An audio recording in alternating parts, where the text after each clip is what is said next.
No espaço de administração pública, o prefeito Vitório Humberto Antoniazzi, especial para o Canal 22, hoje com satisfação estamos recebendo a arquiteta urbanista Maria Amélia de Azevedo Leite. Ela que nos dá o prazer de poder conversar sobre assuntos que interessam especialmente a população valense. Prazer tê-la aqui com a gente.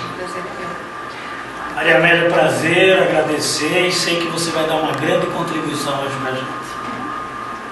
Assuntos que interessam a todos nós e já nós voltamos.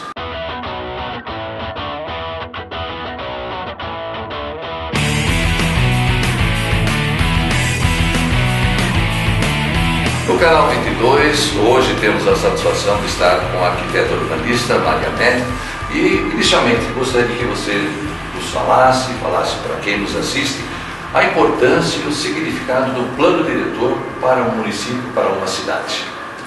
Certo.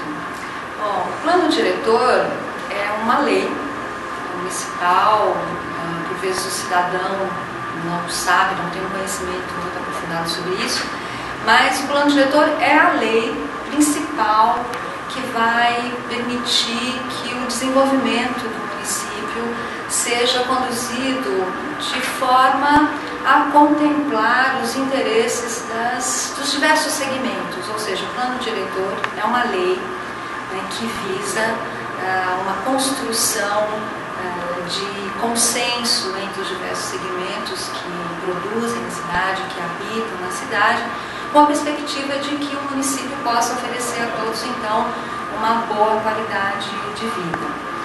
O plano diretor, fazê-lo ou não é um desejo, uma prerrogativa voluntária do dirigente municipal, do prefeito ou dos vereadores, né? Todo município, ou praticamente todos os municípios, há apenas algumas exceções, devem ter o seu plano diretor.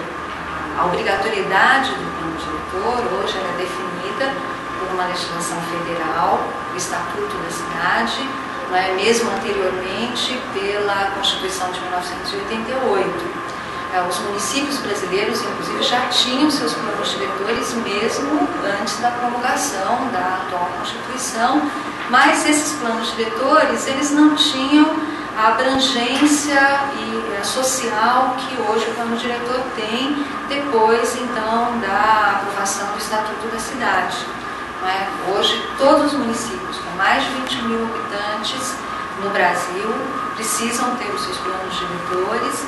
Esses planos diretores, eles devem contar na sua elaboração com a participação da comunidade, eles devem ser um resultado de uma discussão e de uma, digamos assim, de uma participação muito profunda. E, portanto, elaborar o plano diretor significa um processo longo, lento, confortável, onde todos então possam expressar o que pensam, o que desejam, como vem o seu município, as carências que identificam. O Estatuto da Cidade define também que os planos diretores, eles devam ser revistos, revisados no máximo a cada 10 anos. Por quê? Porque, obviamente, a nossa realidade é dinâmica.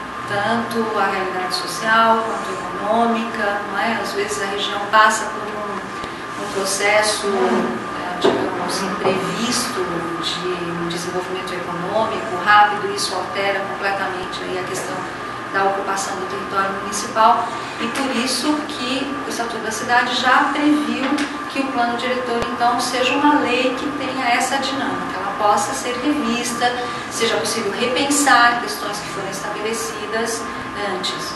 No caso de Valinhos, hoje nós estamos já caminhando para o final da vigência, digamos, do atual plano diretor, que foi aprovado em 2004. Portanto, até 2014 será necessário rever o atual plano diretor.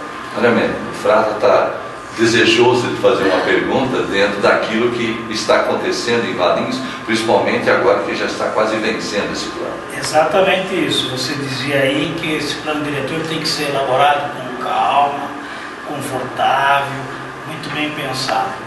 O nosso plano diretor, que já tem mais de 8 anos, né, aproximadamente, um pouco mais, vai completar agora, sofreu muitas alterações. Gostaria que você explicasse, principalmente para as pessoas que estão nos vendo, as causas, os danos que isso traz para a cidade como um todo, ou em algumas alterações trouxe ou traz para a cidade como um todo. Veja, o plano diretor, ele é uma iniciativa, a sua elaboração é uma prerrogativa do Executivo Municipal.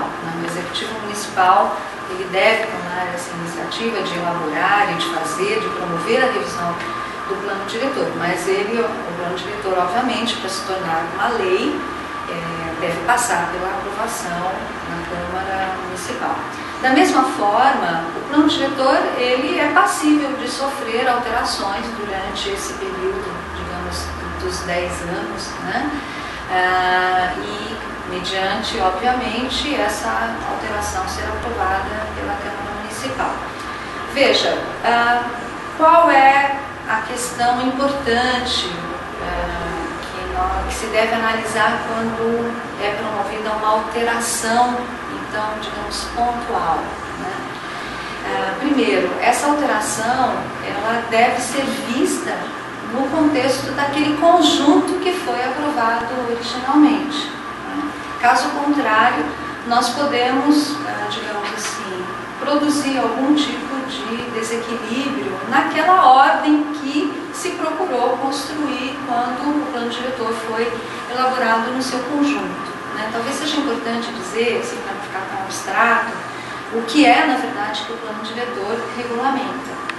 O plano diretor, ele contém, primeiramente, as políticas públicas que dizem respeito ao desenvolvimento do município, né? Então, as políticas relacionadas à saúde, à educação, à promoção social, aos setores produtivos e também e principalmente à ocupação do território, porque todas as atividades que nós fazemos no município, de uma maneira ou de outra, elas têm um desdobramento no território, ou seja, todos vivem no mesmo espaço e convivem com esse espaço. Então, como se dá a circulação das pessoas, das mercadorias, o fluxo do transporte que deve permitir que nós possamos, então, né, ir a todos os lugares, fazer as nossas atividades, ter a nossa vida cotidiana.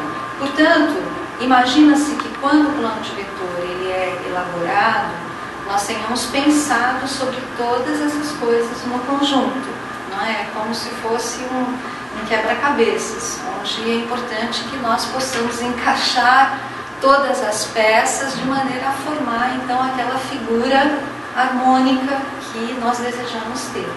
Quando nós fazemos uma alteração pontual, não é necessário que os desdobramentos e as consequências sejam avaliados todos dentro dessa figura total, ou seja, avaliarmos se a harmonia será mantida, não é?